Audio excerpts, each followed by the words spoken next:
Welcome to Image Processing with ArcGIS Pro. 12 YouTube videos summarize image processing lab exercises available in a step-by-step lab manual that accompanies this textbook. Download the lab manuals at the site shown and obtain more textbook information at the second site shown publisher's website. Download the lab manual and data used in the lab exercises if you want to use the step-by-step instructions and process the imagery and DEMs while viewing the YouTube videos. The examples used in the videos and lab manual are discussed and shown in the textbook, improving GIS student understanding of essential remote sensing principles and technology while learning how to process and enhance images and DEMs using ArcGIS Pro. The lab manual, a page is shown in the upper right, and 12 YouTube videos are designed for GIS instructors, students, and users who want to do their own processing, enhancement, and information extraction of satellite and airborne images and DEMs using ArcGIS Pro. You can see the 12 exercises, the tutorials listed here. They cover a broad range of image processing tasks, algorithms, and help you find where these tasks are located on the various menus in ArcGIS Pro.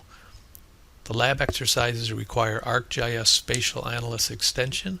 Contact Ellis at ellis-geospatial.com for any questions or comments, and visit the publisher's website for more information and resources on the textbook. Lab 6 covers principal components, mosaicing, and pan-sharpening with ArcGIS Pro. You can see in our data folder the principal components. We'll be using the Landsat that we saw in Wyoming for the previous labs. Mosaicing is going to be using drone imagery, and pan-sharpening will be using Worldview 3 of Tokyo, which is pretty spectacular data, I must say. So we'll start on the principal components, drag it over. You can see we come up with these unusual colors, so we know that our band combination is incorrect. So we go to symbology, and band 3 in Landsat will be red, and band 1 is blue. And let's just give it a little stretch. Percent clip, make it bold. So there's a natural color image of this Thermopolis, Wyoming area. Thermopolis is actually down here. This is a very large anticline. So what we want to do first is say, okay, what about black and white bands with Landsat? And we looked at this previously, but let's just go to stretch and come all a little more contrasty. So you can see band 1 is blue. We're just going to go through the bands and take a look. Band 2, band 3. They look very similar because they're all taken. All these 6 bands are taken at the same time. The sun's in the same place. The atmospheric conditions are the same. And that's called high redundancy of data. We'll go to band 5. And yet we can make these really informative color composites from these bands. The one that's really different is the VNIR-SWIR. See what it does here in the vegetation compared to band 3, which absorbs the light. The vegetation absorbs red light. It highly reflects band 4. So they're highly redundant data. So we use principal components to create a set of new black and white images. And in this case, we're going to go for the 6. So we'll create 6 principal components. So we'll go to our geoprocessing, and we've already got the Wyoming 6 bands. We'll name the output Landsat 6 PCs. And if it's outside of the geodatabase, I have to put the .tif. I have to put the designation at the end. And how many components? 6. And this is if you want to see your statistics. And so we'll say PC stats, which we do want to see. That's it.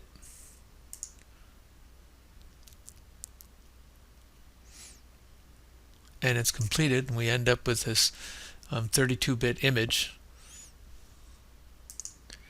And you can see we also have the statistics table. So we've got our PCs highlighted. We go to symbology. We want to go to stretch. We want to look at the black and white PCs first. So we'll go to min-max. And I'll give it a standard deviation this time. And what you're seeing here in PC1 is where the pixels have the same characteristics, the same brightness essentially. And that's shadows on the backside of ridges and sunlit ridges. So it's really showing topography, PC1. If we go to PC2, see, it's dramatically different. It's capturing what appears to be the vegetation from the NIR-IR. We'll check that in the statistics table. We go to PC3 and it's really different. Look at all the bedding that shows up, but also more information in the irrigated land and vegetation. We go to 4, yet again, this difference. Look at up here, and this set of fields, which is really quite dark. We go to PC5. Remarkable. And PC6. And what happens as you go into higher and higher orders, you get noise. But nevertheless, the amount of information in PC6 is extraordinary and shows that this sensor has very remarkable noise to a signal characteristic. Now I'll change this back to, highlight this, and I'll change it back to RGB. And we have to go back to 321. It doesn't save it. If I did the tool where I make composites, then it would. We'll go to %clip. So we can compare the color PCs, which we'll do next, to the Landsat. So RGB for the color PCs. I'll go over here and no, 1, 2, 3 is what I want to do. So it's PC1, PC2, PC3, and I'll give it a standard deviation. Remarkable colors. And we go up to appearance, and you can compare it to any image or map that's underneath.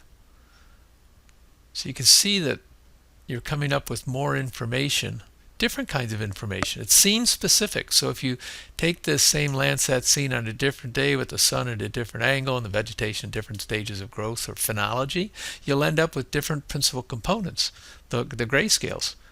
And so we'll look at 2, 3, 4. So we're taking topography out now.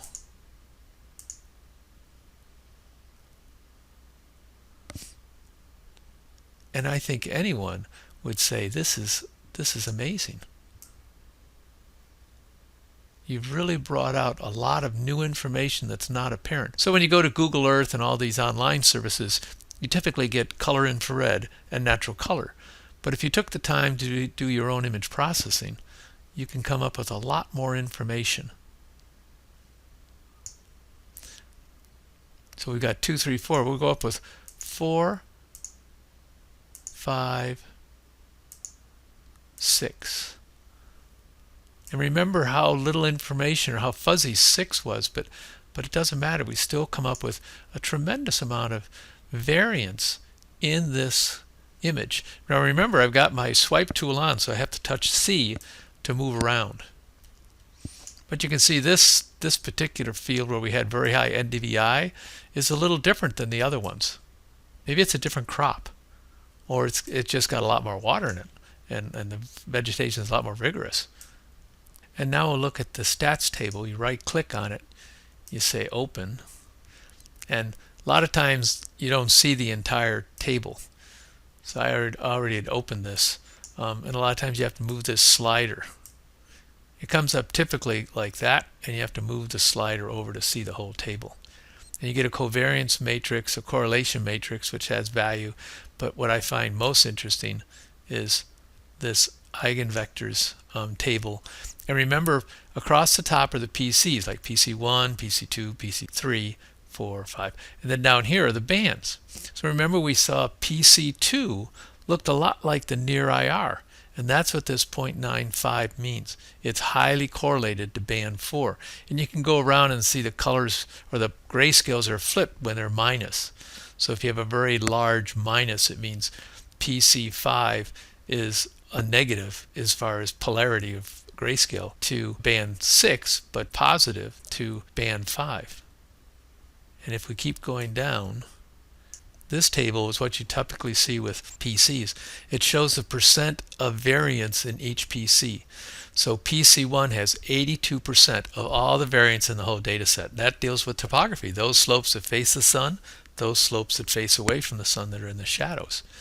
PC2 had 11%, and you go all the way down, and remember we're down at PC6 had 0.14, and PC5 had tremendous amount of information, and it's got less than 1%. It has 0.4% of the variance in the entire data set. So principal components have a great value in many scenes, and you should really process the imagery, your multispectral imagery, to see what's there, remembering that they're scene dependent. With that, we'll close the principal components and open a new project and do our mosaicing.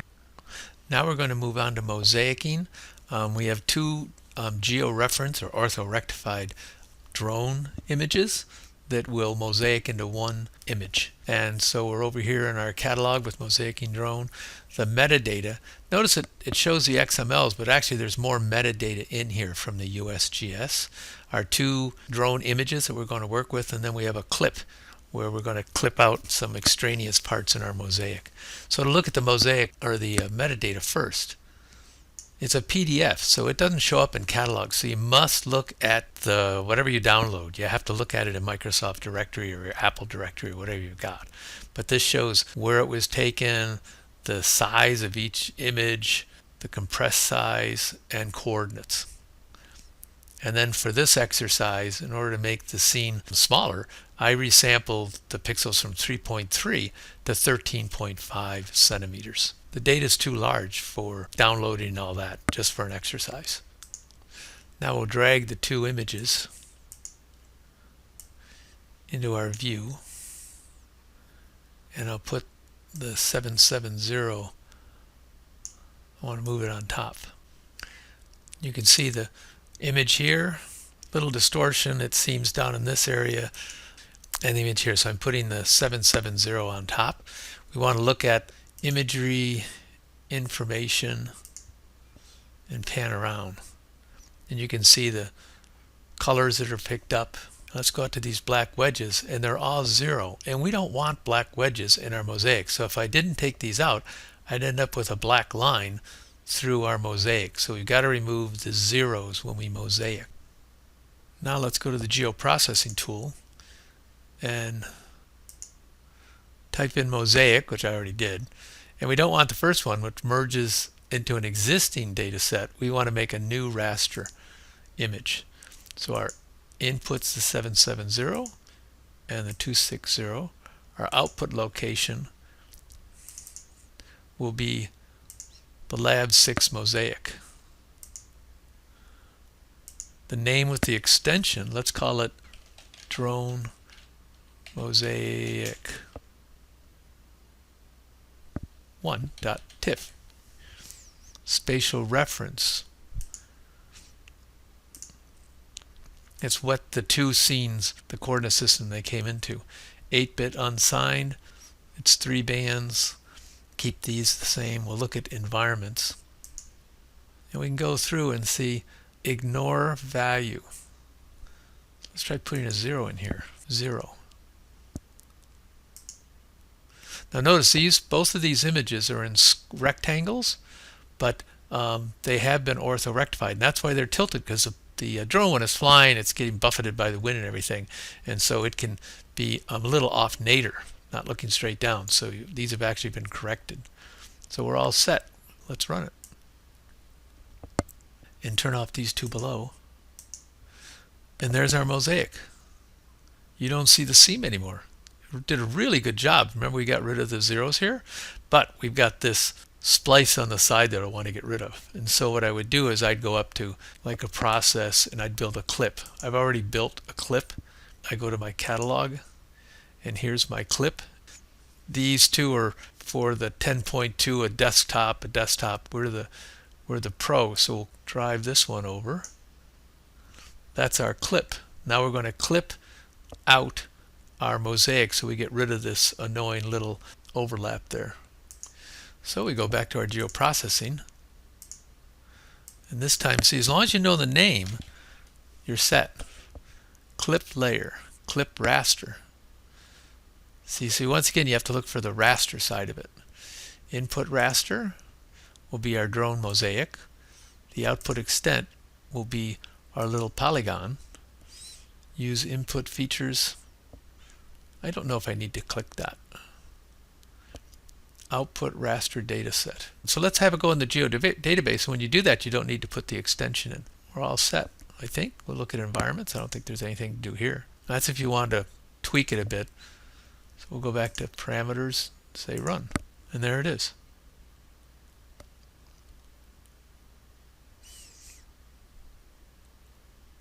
Turn off the mosaic. So we built a really nice, I have to press C if I want to move around. And then if I go into symbology and I want to get rid of those zeros,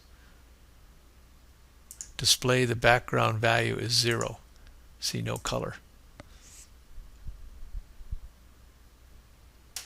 So I've got a great product there for mosaicing. So you can do this mosaicing with drone data that you fly yourself, and let's say that you've tweaked it and you want to do something with separate images. It's a really good program. So we'll leave our mosaicing exercise. Next, we're going to pan-sharpen some remarkable Worldview 3 data from Maxar Technologies. You can see in the folder we've got a color image that I processed. It's 8-bit.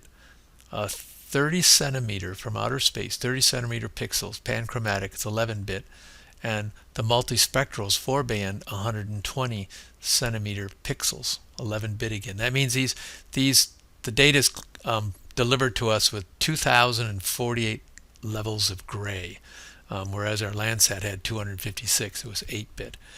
Again, we've got an extensive metadata, and we'll just look at some of this. You can see if I go to the top. The important thing to realize is you only license this high resolution data that's commercial.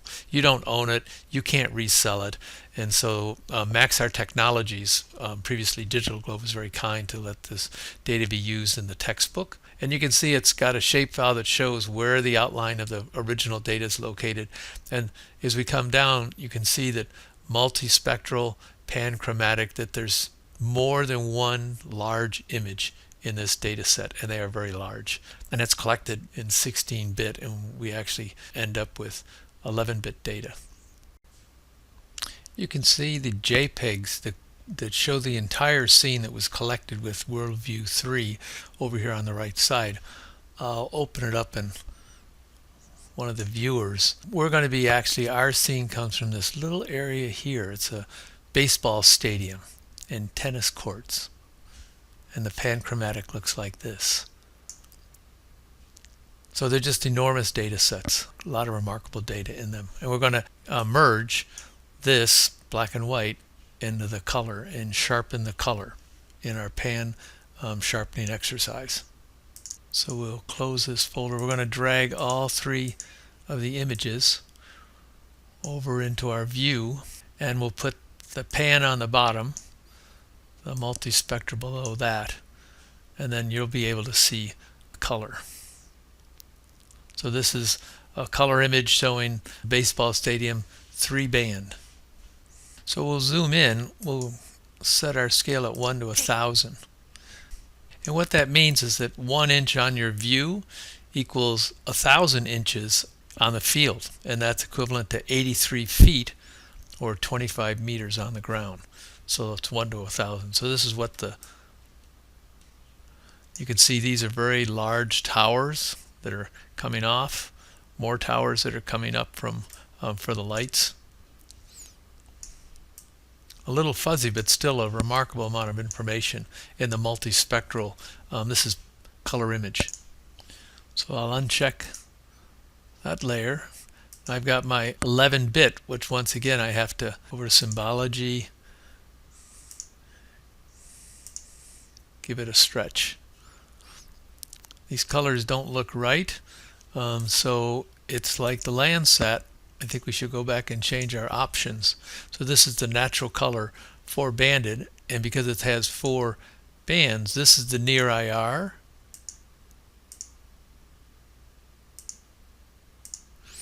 And you can see as we roam around that vegetation, these trees are healthy shades of red.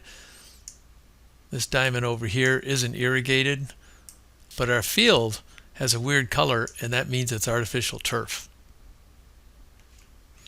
And now we'll go over to the pan and see the difference. Once again, we have to go highlight the pan, give it a stretch, and look at the difference. So if we use our swipe tool, but quite a difference in resolution, apparent to the eye. You can see the shadows clearly from the light. You can see the baseball pads that are out there, seats, and even the names on the side above the dugouts. It's from outer space, so it's truly amazing. So I'll zoom, and we're looking at our whole scene. We'll go over these features over here. That's what it looks like in the multispectral.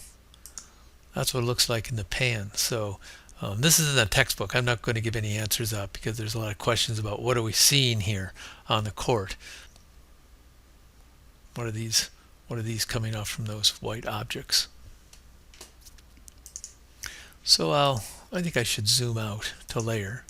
We'll go over to raster functions to do our pan sharpening. And it's down in the appearance. There you can see pan sharpening. Double click it. Okay, let's see the multispectral. That's right here. The pan right there. We don't want to use Esri's, which I'm sure is fine, but Graham Schmidt is really good for retaining the spectral qualities of the individual bands. And what's amazing is that Worldview 3, it automatically fills in the right way, so we get the optimum colors out of this. And that's it. So create new layer. There's our new layer already. Go to symbology.